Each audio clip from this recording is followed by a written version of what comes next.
अब जब वेदांत कहता है तुम्हारे पास 5 ज्ञान इंद्रियां हैं, तो 6 किसी के पास भी नहीं है। जब ज्ञान कहता है कि हम शब्द स्पर्श रूप रस गंध यही पंच तन मात्रा को अपनी ज्ञान इंद्रियों से भोगते हैं, तो 7वीं चीज कोई नहीं तुम्हें मिलेगी। हर चीज को क्वांटिफाई कर दिया, हर चीज की एक गणना है, हर चीज की एक संख्या दे दी गई कि समझो और फिर उसको करो। अब ये सब करने के लिए मन की एकाग्रता चाहिए, मन का शांत होना चाहिए, मन में विक्षेप ना हो, मन में बहुत ज्यादा दौड़ ना हो, मन में कोई चिंता ना हो, मन में कोई शोक ना हो। तो उसके लिए फिर किस चीज की जरूरत पड़ती है, और वो है कि आप वैराग्य वृत्ति से सब व्यवहार करते हैं। मतलब खामखा किसी का अच्छा बुरा अपने दिमाग में रखते नहीं, खामखा दुनिया की बेफालतू की चीजें तुम खरीदते नहीं। अभी पिछले दिनों एक लड़की हमारे पास इंग्लैंड से आई थी, कोई साल रह के गई यहाँ पर। तो वो कह रही थी कि मेरा इतना बड़ा क्रेडिट कार्ड का बिल बन गया था क्योंकि मन ठीक नहीं है, शॉपिंग कर लो, टाइम पास करना है, शॉपिंग कर लो, एक चीज लेने गए 4 और खरीद के लिए, और क्रेडिट कार्ड तो स्वाइप ही करना है, उसमें उस समय कोई पैसे तो देने नहीं है। और उसका इतना बड़ा क्रेडिट कार्ड का बिल हो गया कि ऊपर से कोविड आ गया और बैंक कह रहा है कि अपनी रकम दीजिए, आप पेमेंट करिए, और इसके पास है नहीं क्योंकि जॉब जो उन दिनों बिल्कुल चली गई, खत्म हो गई। तो बड़ी डिप्रेशन में चली गई, अब क्या करूं। फिर उन्हीं दिनों वो यहाँ आ गई, और यहाँ रहते रहते समझ लगी उसको उसको अपनी बेवकूफ़ी। और फिर उसको मैंने कहा कि अब जब तू वापिस जाए वही काम और वही महिला, हाँ, और 2 महीने में उसने अपना सारा कर्जा जो बैंक का था वो खत्म कर दिया, गाड़ी उसने अपनी फ्री कर ली, कोई सिर पर लोन नहीं, कोई सिर पर कर्जा नहीं, क्योंकि जो कमा रही थी उसको बेफालतू कहीं खर्च ही नहीं किया। क्योंकि जहां वो जॉब से वो वापस आती थी तो अपना नहा धो के थोड़ा और कुछ पढ़ने बैठ गए, जप करने बैठ गए, योग निद्रा करने बैठ गए, या हमारा सत्संग कोई सुनने, कोई लाइव आ रहा है उसको सुनने लग गए। तो मन उसमें इतना बिजी है और खुश है कीर्तन करके, नाच के, गा के, कि वो फालतू की वो जो शॉपिंग्स हो रही थी और फालतू के वो जो रेस्टोरेंट्स की विजिट हो रही थी, और हर सैटरडे संडे तो 100-200 मील दूर कहीं जाना ही जाना है, कहीं मोटल में रहना, होटल में रहना, खाना पीना खर्चा करना, तेल लगना, फ्रेंड्स के साथ जाना। बोले वो सब खत्म हो गया, बोले इतने पैसे बच गए कि वो फिर से यहाँ अपना टिकट कटाया और आराम से फिर से हमारे पास 4 महीने रह करके गई, कि इतने पैसे अब उसके पास हैं। कहती हद की बात है कि मैं अपनी जिंदगी जी कैसे रही थी। खुश होने के लिए लोग खाते हैं, जबकि खाने से आप बीमार होंगे, और जिस तरह का खाना बाजार में मिलता है उसको खा के तो निश्चित ही बीमार होंगे। मैं खाने से मना नहीं करती हूँ, अरे मतलब तुम यहाँ रहे हो, हम सब चीज यहाँ बनाते हैं, सब लोगों के माने जैसी आवश्यकता होती वैसा स्वादिष्ट भी हो, पौष्टिक ही हो, बस इस चीज का ख्याल रखते हैं, तो सब चीज खाते, सब खाते, लेकिन बैलेंस के साथ, संयम के साथ, संयम के साथ। और उल्टे आजकल तो चूंकि मैं वाटर फास्टिंग की बात कर रही हूँ तो लोग कहते लो जी वाटर, पहले तो 2 टाइम खाना खाओ आप बोल रहे थे, तो अब हम किसी के घर डिनर पे नहीं जा सकते क्योंकि हमारा डिनर हो जाता है 6 बजे, वो खाते रात 9 बजे। तो हम जिसके भी घर जाते हैं ना तो कहते खाना, बोले वो तो हम खा के आए, तो बोले वो करने क्या आए हो, बोले मिलने आए हैं। तो कहते वो गुस्सा हो जाते हैं, हमारे घर खाना नहीं खाया, बोले तुम 5 बजे रखो मैं खा लूंगी, रात 9 बजे 10 बजे खा रहे हो, मैं नहीं खा सकती। तुम बाजार का मैदा चीनी सूजी का सामान लाके पटक दोगे हमारे सामने, मैं नहीं खा सकती हूँ। कहती तुम्हारी ना सारा सोशल सर्कल गड़बड़ हो चुका है, ऊपर से बोल दी वाटर फास्टिंग, अब खाली पानी ही पीना है। अब लो कौन सी किटी पार्टी ऐसी होगी जिसमें सारी फास्टिंग करने वाली जनानियां बैठी होंगी, ऐसा तो कुछ होता नहीं है।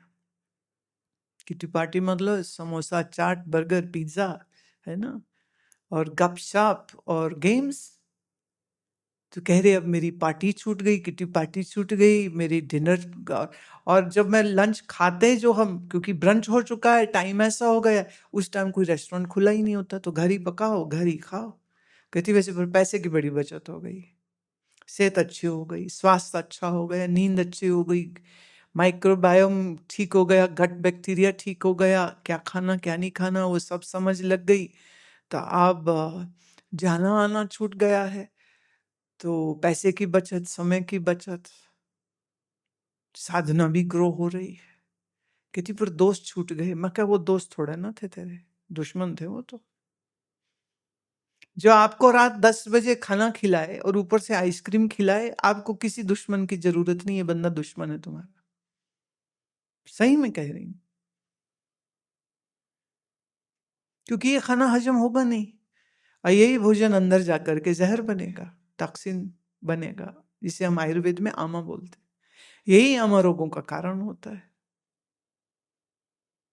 और रात देर में सोएंगे तो सुबह कहाँ उठेंगे, तो सुबह नहीं उठेंगे तो आसन कैसे करेंगे, आसन नहीं करेंगे तो शरीर तो खराब ही होगा, और क्या होगा।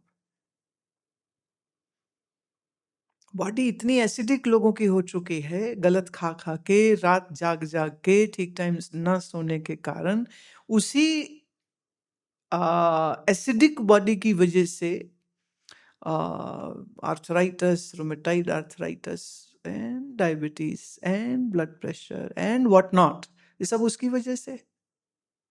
असंयम।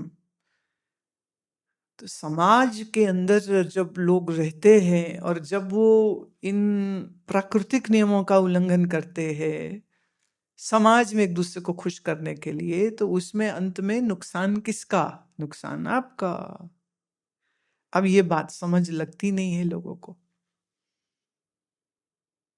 लेकिन अगर ठीक से समझ लगने शुरू हो जाए, आपके जीवन में संयम आना शुरू हो जाए, आपके जीवन में अनुशासन आना शुरू हो जाए, तो जिंदगी तो बहुत बेहतर हो जाती है। सबसे बड़ी चीज ये है, मैं एक एग्जांपल देती हूँ। हमारे एक शिष्य हैं मुंबई में, 40 साल से वो ब्लड प्रेशर की दवाई खा रहे थे।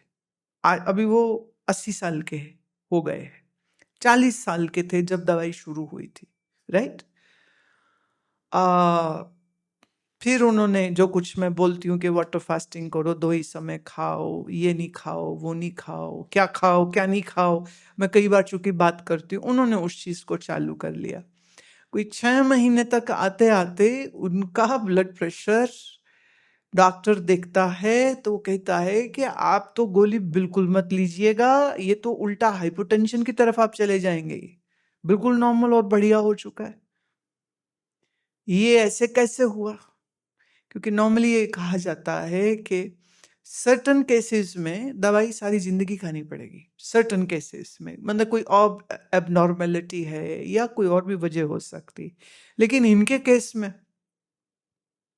तो डॉक्टर ने खुद मना कर दी, बोले बिल्कुल दवाई नहीं खाइएगा। वजन कम हो गया, ताकत बढ़ गई, एनर्जी बढ़ गई। कहते मुझे लगता है कि 80 की जगह मैं अभी सिर्फ 70 साल का हूँ। मेरी एनर्जी, मेरा नींद, मेरा पेट, मेरी ताकत, हर चीज इतनी बढ़िया हो चुकी है। कमर में दर्दें रहती थी, ये तकलीफ वो तकलीफ, बोले अब आराम से बैठता हूँ, साधना अच्छी हो गई है, आसन रोज करता हूँ, खाना पीना सब चेंज कर दिया।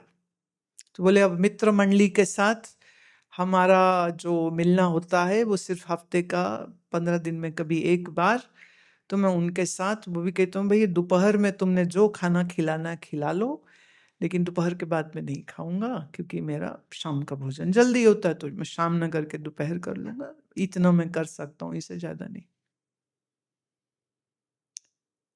अध्यात्म तुम्हारे जीवन को इतना सुंदर बनाता है। शरीर से जब आप स्वस्थ होते हैं तो महंगी दवाइयां खाने की जरूरत नहीं रह जाती है। और आप जानते हैं हर दवाई का कुछ complication, side effects in time period, time 5 years 10 years down the line आना ही आना है।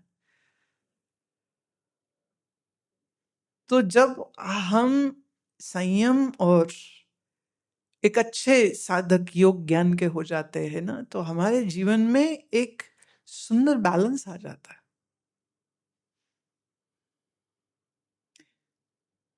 जिंदगी में अपने भावनाओं, अपने विचारों के ऊपर जब हम मंथन करने लग जाते हैं ना, तो उस मंथन से जो कुछ गैर जरूरी, जो कुछ बेकार, जो कुछ खराब है, वो तो धीरे धीरे अपने आप खत्म होना शुरू हो जाता है।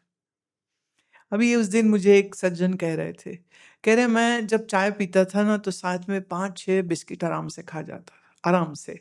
कहते फिर उस दिन आपसे सुना कि उसमें वो ज्यादा करके पाम ऑयल यूज करते हैं बिस्किट में, तो ट्रांस फैट है, और ट्रांस फैट और चीनी और मैदे से बनता है।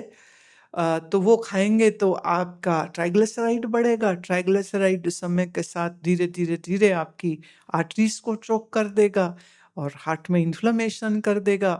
कह रहे ये सब सुना ना तो थोड़ा ऐसे ना झटका सा लगा। कहते अब जब चाय आती है, हम लोग फैमिली में जैसे चाय पी रहे हैं तो बिस्किट आते हैं, कह रहे जो बिस्किट मुझे जान से प्यारे थे वही बिस्किट सामने पड़े, कहते पर आपकी आवाज मेरे कानों में गूंज रही होती, trans fat, trans fat, trans fat, triglyceride, triglyceride, triglyceride. कहते तो मेरी हिम्मत नहीं पड़ती कि मैं एक बिस्किट भी खा जाऊं। तो घर वालों ने कहा अरे तुम तो खा नहीं रहे हो तो तुम क्या खाओगे, वो ये भी बता दो। कहते फिर एक बार आपने कहा कि खाना ही हो चाय के साथ, तो घर की भुनी हुई मूंगफली खा लो, मखाना खा लो, फॉक्सनट खा लो, तो थोड़ा सा मुट्ठी भर आप पीकान या थोड़ा सा आप नेजे खा सकते हो, या सूखा आलू बुखारा खा सकते हो अगर कुछ नमकीन खाना है तो। ये सब जो नट फैमिली है, इस नट फैमिली में रोस्टेड घर में हो वो खा लो। कहते हैं अब मेरे घर में बिस्किट एक नहीं मिलता। कहते धीरे धीरे मेरी पत्नी एक दिन मेरे से नाराज हो गई। मैं तो पत्नी का काम है नाराज होना। कह रहे नहीं नहीं आप बात सुन के हंसेंगे कि किस लिए। मैं कि चल बता ले किस लिए, बताए बगैर तू भी नहीं रहेगा तो किस लिए। कह रहे वो इसलिए है, वो कहती तू मेरे से जरा प्यार नहीं करता, तेरे सामने मैं बिस्किट खा रही हूं, तू चाहता मैं मर जाऊं, तू चाहता मैं मर जाऊं खा खा के बिस्किट, मेरा ट्राइग्लिसराइड बढ़े, मेरी हार्ट इन्फ्लेमेशन हो, मैं मर जाऊं, और तू बैठ के मखाने खा रहा है। तूने एक बार नहीं कहा कि तू बिस्किट ना खा और तू भी मखाना खा ले, तू भी थोड़ी मूंगफली खा ले। तूने नहीं कहा मेरे को कि थोड़ा सा तू अखरोट खा ले, क्योंकि तेरे लिए मैं भून के ला के रख रही हूँ, तूने एक बार नहीं कहा। कहता अब मैं बोलूंगा ना खा तो तू लड़ाई करेगी कि अच्छा अब मैं घर में बिस्किट नहीं खा सकती। कहता नहीं अगर मेरी बात तुम्हें समझ लग गई है तो फिर तू भी राजी मैं भी राजी, दोनों पति पत्नी कहते अब बैठ के हम मखाने खाते और चाय पीते हैं। हाँ, और वो हंसी की बात है कि बोले बिस्किट आता है ना तो जैसे बिस्किट तो खरे कान में ना पीछे अंदर बैकग्राउंड म्यूजिक शुरू हो जाता है, trans fat, trans fat, trans fat. कह रहे मैं नहीं खाना। कह रहे उस दिन कहीं गए तो वो ब्रेड ले आए खाने के लिए, तो कह रहे ब्रेड देखते ही मैदा मैदा मैदा, आंतों में जमेगा, आंतों में जमेगा, आंतों में जमेगा। कहते अब तो दिल भी नहीं करता, क्योंकि जब मालूम है कि इसकी वजह से शरीर रोगी होगा तो कैसे। तो कह रहे सिर्फ खाना ही नहीं बदला, अब तो दोस्त भी बदल गए। कह रहे वो सारे पुराने दोस्त चले गए, क्योंकि अब दारू में पीता नहीं, रात पार्टी करता नहीं, तो बोले मेरे फ्रेंड्स जो थे वो सब चले गए। कुछ टाइम तो एकदम खाली वैक्यूम था, फिर धीरे धीरे कुछ जो पूछने लगे अरे आजकल कहाँ कैसे क्या करते हो। तो जब मैंने उनको बताया तो उन्होंने कहा अच्छा भाई क्या चीज़ सुनते हो, हमें भी सुनाओ। कहते आपके कुछ वीडियोस भेज दिए मैंने, उन्होंने सुने। फिर उनको नींद की तकलीफ तो मैं मालूम आजकल सबको ही है। बोले फिर मैंने कहा कि निद्रा नाम से एक उनका वीडियो है, तुम वो सुनो और उसकी उस प्रैक्टिस से तुम्हें नींद अच्छी आ जाएगी। कहते उनने करी, वो सुबह ही आया, कह रहे भाई साहब क्या चीज बता दी आपने, बहुत बढ़िया सोया हूं मैं। कहते अब एक चीज दो चीज कह रहे, तो अब जो नए मेरे फ्रेंड्स बन रहे हैं, हम लोग सब वो है कि मखाना खाते हुए मखाना खाते हुए हम अब ये सब बातचीत करते हैं। तो बोले अब मेरे साथ साथ मेरे वो जो दोस्त बने हैं, तो वो बहुत इसका लाभ महसूस कर रहे हैं। मैं चलो देर आए दुरुस्त आए, जब जागे तभी सवेरा। तो एक चीज बदलती है ना जब, तो एक्चुअली आपके जीवन में और बहुत कुछ बदल जाता है। पर वो एक चीज की जो शुरुआत है, जो फर्स्ट चेंज जो है, वही मुश्किल होता है। और वो जो फर्स्ट चेंज आता है, मैं इसी को ईश्वर कृपा कहती हूँ। जब ईश्वर कृपा होती है तब ही कोई ऐसा मित्र मिलेगा जो ऐसी अध्यात्म की बात सिखाएगा और आपके मन में रुचि जागेगी कि अच्छा ये सत्संग सुनना है, ये क्या बोलते हैं मुझे जानना है, ये क्या सिखाते हैं, ये पता करना है मुझको। तो वो रुचि अपने आप बन जाती है। तो अंग्रेजी की कहावत है ना, we are what our friends are. तो हम हमारे दोस्तों के साथ बनते या बिगड़ते हैं, दुनियादारों के साथ बिगड़ेंगे। और आध्यात्मिक अगर कुछ दोस्त हो गए तो बहुत संभव है कि आप लोग एक साथ एक दूसरे की आध्यात्मिक उन्नति में मदद कर सकते हो, एक दूसरे की हेल्प कर सकते हो। सो ये एक ऐसी खूबसूरत प्रोसेस है, ये बड़ी खूबसूरत प्रक्रिया है ये, जिसके जीवन में जब शुरू होती है, मैं कहती हूँ समझना ईश्वर की कृपा तुम्हें उस दिन मिली। गुरबाणी में एक शब्द आता है बड़ा सुंदर, बिन पागा सत्संग न लब्बे, बिन संगत मैल परिजय जियो। बिना बड़े भाग्य के सत्संग नहीं मिलता। और सत्संग मतलब जहां सत्य की विचार हो। सत्संग का मतलब टी पार्टी नहीं होता कि एक साथ सारे इकट्ठे बैठ के खाए पिए और कुछ गाएं और कुछ बजाएं और घरों को जाएं, ये किटी पार्टी नहीं है। सत्संग मतलब जहाँ सत्य की विचार, जहाँ मन क्या है, बुद्धि क्या है, जीवन क्या है, दुख क्या है, जागृत क्या है, स्वप्न क्या है, सुषुप्ति क्या है, मृत्यु क्या है, जन्म क्या है, इस सब चीजों का विचार होता हो, उसे हम सत्संग कहते हैं। तो ये जो सत्य की विचार है, ये जो योग की विचार है, आप जितना सुनते चले जाते हैं और जितना संभाल पाते, सुनते तो बहुत कुछ है, संभाल नहीं पाते, वो तुम्हारा चोरी हो जाता है। तुम्हारी वासनाएं तुम्हारा ज्ञान चोरी कर जाती। ज्ञान तो बहुत सुनते हो, पर वासनाओं का क्या करो, वासना फिर आ जाती। कभी पैसे की दौड़, कभी आसक्तियां, कभी चिंताएं, हाय कल क्या होगा, हाय कल क्या होगा। भूल गए तुम कर्म का सिद्धांत, हम जैसा कर्म करेंगे वैसा तो फल मिलना ही मिलना है। अगर इस पर निश्चित दिमाग बैठा हुआ हो तो फिर चिंता कैसे रह सकती है। और दूसरे ये कि ईश्वर किसी सातवें आसमान पे नहीं है, वो तो यहीं इसी सृष्टि में, मेरे ही मन में, मेरे ही अस्तित्व में मौजूद है। मैं अकेला कभी हूं ही नहीं, ना हो सकता हूं कभी। सब छोड़ सकते हैं, ईश्वर कभी नहीं। अब ये जिसके अंदर विश्वास है, क्या वो कभी उदास हो सकता है? हाय मेरा कोई नहीं है, हाय मेरा कोई नहीं है, मुझे प्यार करने वाला कोई नहीं है। ऐसी डिप्रेशन, ऐसी उदासी एक सत्संगी को कभी नहीं हो सकती।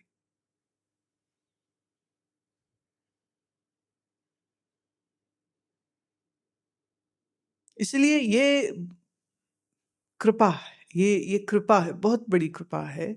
जब ये कृपा नसीब में, ईश्वर नहीं लिखते हैं, इसमें भी हमारे पुण्य कर्म काम करते हैं। अगर किसी का वो लॉटरी नहीं लग रही है तो जरूर कुछ पुण्य कर्मों की कमी रह गई। जैसा मैंने कहा ना, एक लंबी श्रृंखला पूर्व जन्मों की, एक लंबी श्रृंखला आपके पूर्व कर्मों की है, उसी के अनुसार सुख दुख जीवन में आ रहे हैं। और जब सबसे ज्यादा पुण्य कर्म अर्जित हो जाते हैं और जब वो फल देने का समय आता है तो तुम्हारे जीवन में कोई संत आता है, उसके पहले नहीं, उसके पहले नहीं। मुझे याद पड़ता है, मैं जलंधर में सत्संग करने दूसरे बार या शायद तीसरे बार हम गए, तो आखिरी दिन था और बहुत लोग मंच की तरफ आ गए, प्रणाम करते हुए निकल रहे थे। पर एक सरदार जी बहुत जोर जोर से रोए और कहे मुझे माफ कर दो, मुझे माफ कर दो, मुझे माफ कर दो। मैं, आप ऐसा क्यों कह रहे हैं माफ कर दो? तो उन्होंने कहा कि जो पहली बार मुझे किसी ने आपके बारे में कहा कि उनका टीवी में आता है सुनो, तो मैंने बहुत सी गालियाँ निकाल कर के कहा था सब ठग चोर होते हैं, सब पैसा बनाने का तरीका होता है, तुम कहाँ बेवकूफ़ बन रहे हो। मैंने उसको भी बेवकूफ़ कह दिया और आपके लिए भी बहुत निंदाजनक शब्द मैंने कहे। कह रहे 2-4 महीने बाद फिर कुछ ऐसा हुआ, फिर किसी ने आपके बारे में कहा, मैंने फिर बहुत बुरा बोला। और फिर कहते एक दिन मेरे ही घर में मैं सो रहा था और मेरी पत्नी ने टीवी में आपका सत्संग लगा रखा और मैं बिस्तरे में पड़े पड़े कान में आवाज़ आ रही है, तो मैंने सुनना शुरू किया और कोई शब्द आपने गाया और फिर उसको समझाया। और चांस की बात है कि वो शब्द मुझे बचपन से बड़ा प्रिय था और बहुत बार सुना था। और जब उसका वो गायन सुना और जब आपने उसके बारे में समझाया, तो मैं बाहर आया देखने के लिए कि कौन है ये। और जब आपकी शक्ल देखी और पत्नी से पूछा कौन है ये, तो उन्होंने जब आपका नाम लिया तो कहते मैं तो जमीन पे बैठ गया कि अरे मैं इनको गाली निकाल रहा था। तो वो रोए जाए, मुझे माफ करिए। मैं देखिए, आपने कब गाली निकाली मुझे मालूम नहीं, कितनी निकाली मुझे मालूम नहीं, और मुझे कोई लेन देन भी नहीं है। मेरे सामने तो इस समय कोई गुरबाणी से प्यार करने वाला, प्यार और श्रद्धा से भरा हुआ एक इंसान है, जिसकी आंखों से झमाझम आंसू गिर रहे हैं, जिसके मुख से इतने प्रेम के मीठे बोल आ रहे हैं। आप अपने आप को बुरा कह कैसे सकते? मेरी दृष्टि में आप तो एक गुरसिख हो, गुरु से प्यार करते हो, गुरु की बाणी से प्यार करते हो, बाणी सुनना समझना चाहते हो, बाणी सुनने समझने से आपके जीवन में एक सौंदर्य आया है, तो आप अपने आप को पापी कैसे कह सकते हैं? बिल्कुल नहीं कहिए आप। हमें हंसी आ रही थी इस बात पर यही है ना, बेसमझी इसी को तो कहते हैं। नहीं तो हम वही सत्संग जो मैं कहती हूँ वो भी वही, उसमें तो कोई चेंज नहीं था। जिसने उसको कहा पहली बार सुनो, उसको भी गालियां पड़ी, हमको भी गालियां पड़ी, पर जब उसका समय आया तो कह रहे कि बिस्तरे में लेटे लेटे पूरा सत्संग सुना और वो शब्द के अर्थ सुने, और उसके कई सारे मुश्किल शब्द थे जिसका अर्थ मुझे मालूम नहीं था, और जब वो सुना तो कह रहे इतना आनंद आया, इतना आनंद आया। पर जब पता किया तो पता चला, ओह ये तो वही है जिसको मैं गाली निकाल रहा था।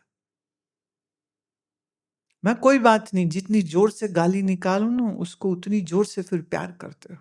अब आपके अंदर प्यार आ गया है, और भूतकाल तो भूत होता है, उसको तो छोड़ ही दो, छोड़िए, उसकी बात तो करिए भी मत। सो ये एक बड़ा प्रारब्ध का अजब खेल है, समझ ही नहीं आती कीमत क्या है इस ज्ञान की, समझ ही नहीं आती क्या स्वाद है इसका, वो पता ही नहीं चलता। पर जिसको स्वाद आ गया, जिसको रस आ गया, जिसको मजा आ गया, उससे पूछो, उसके लिए फिर इससे बड़ी और ऊंची चीज फिर कोई रहती नहीं, बाकी सब चीजें गौण हो जाती। सही।